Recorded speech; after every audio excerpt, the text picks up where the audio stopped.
Hey guys, how's it going? All right, I just want to give you guys a little story about what happened to my car a couple days ago.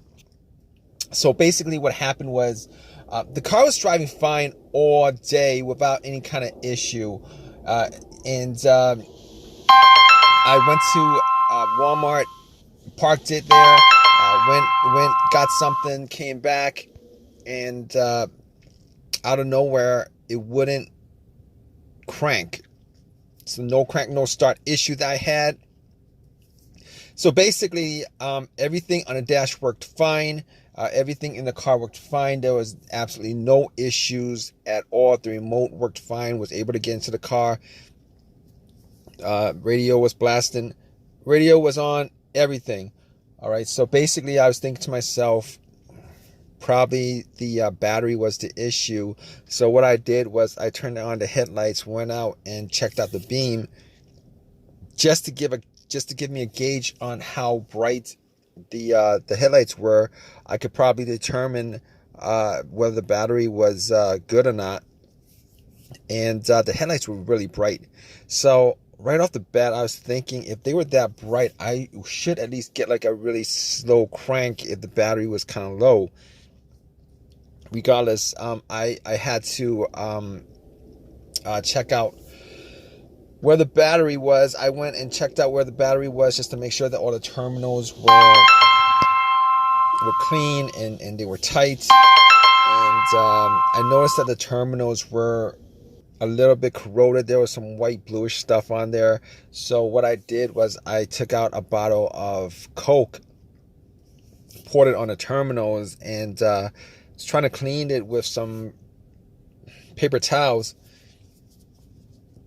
and was able to clean it pretty good. Now, the terminals weren't super tight. I was able to wiggle it out, but they were snug in there, so I knew that it probably wasn't the terminal being loose that was causing the issue.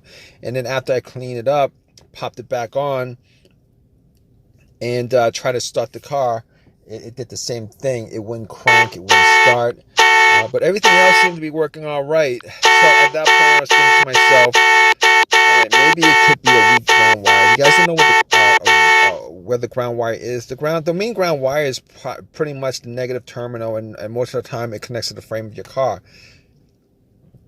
So I checked it just to make sure there was no corrosion, that it wasn't split or anything like that. There was no issues with it. So what I did after that was I had a battery pack that I bought a couple of months ago, because I had the same situation where I swapped out the battery. I was hoping that it was the battery, even though I swapped it out, considering I could actually just swap it out, at Walmart. So I actually put the battery pack on there. It was at 100%. Tried to start it, and still wouldn't start. So at that point, I knew it was probably not the battery. And even though, I didn't think it was the alternator, I could probably just at that point rule out the alternator, because if it was the alternator, the car would have at least cranked, a slow cranked, or I would have been able to start it. And then once I took the battery pack off, it would have just died out. So at that point, I was able to rule out a bunch of stuff. I was able to rule out the battery, the ground cable, and the alternator, even though that probably wouldn't have caused the issue. So after going through that, I was thinking to myself, could it be something, could it be the car's computer ECU? Because I did see a check engine light on my dash, and that check engine light was there. It's been there for a while, and I believe it was for a O2 sensor issue.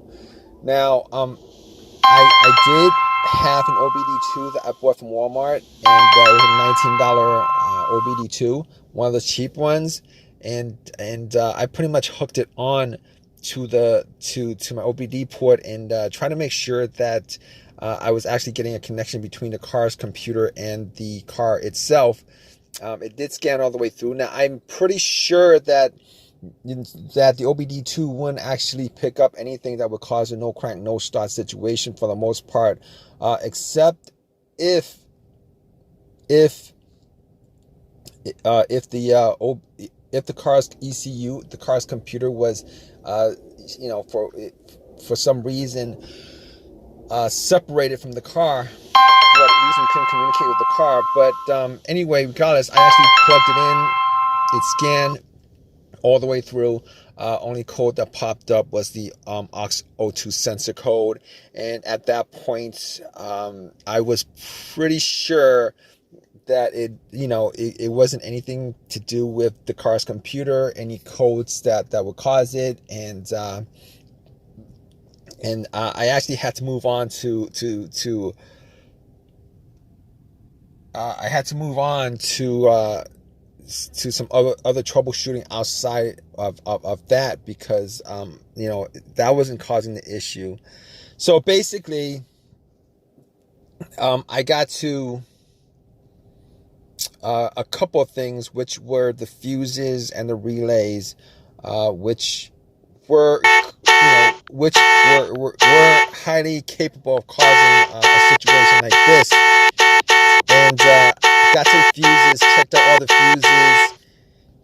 fuses, just to make sure that none of them were blown. And I was actually looking at them. Now, I didn't have a fuse tester on me. I didn't think it was the fuses.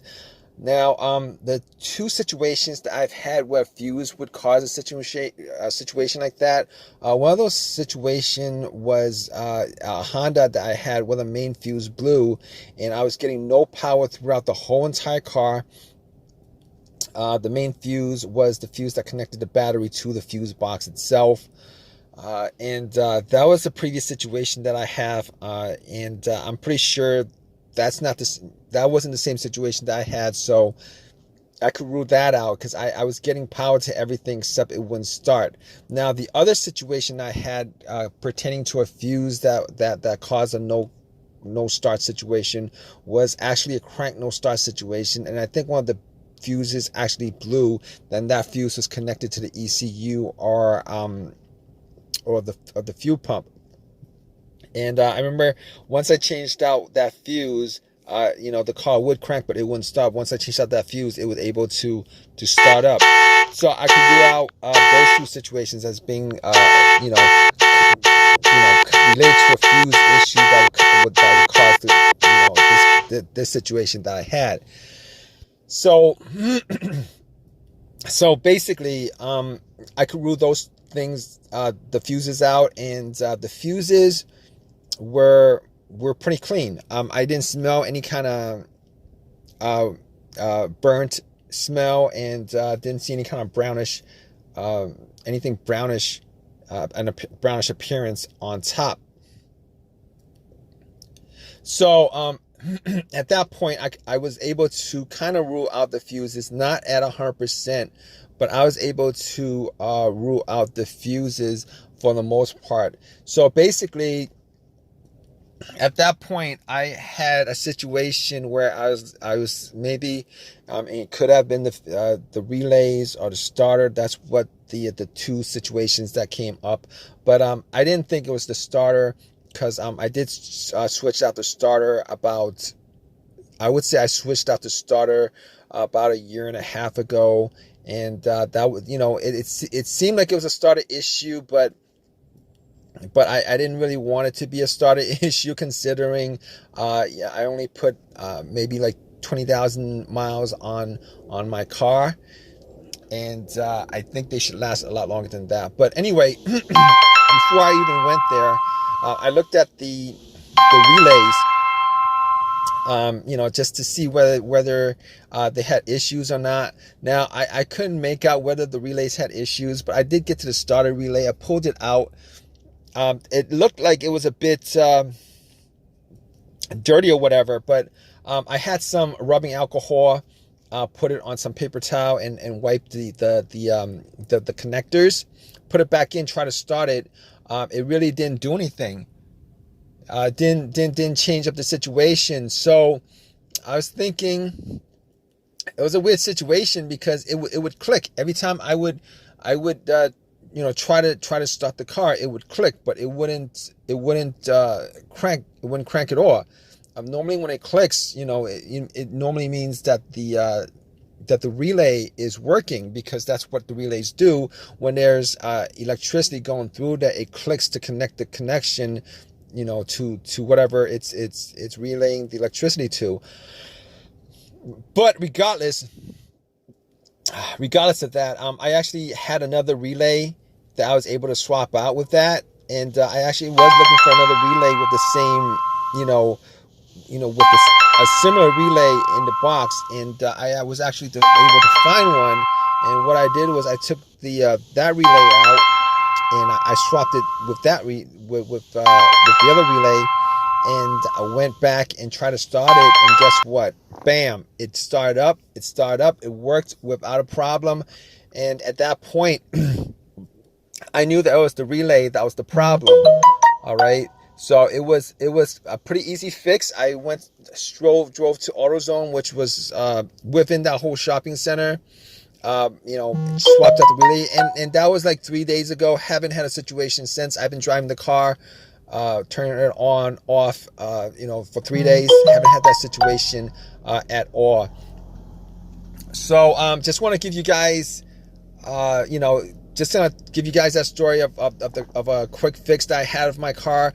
If you guys are in the same situation, you guys watching this video, hopefully you guys have as easy of a fix as I had on my car. You guys have a comment, leave your comment in the comment section. Please give me a thumbs up. Please subscribe. Like I said, if you guys are in the same situation, just go through the steps that I went through as far as trying to figure out, the situation with my car. And, you guys should be good as far as troubleshooting and diagnosing your particular problem. Take care, guys.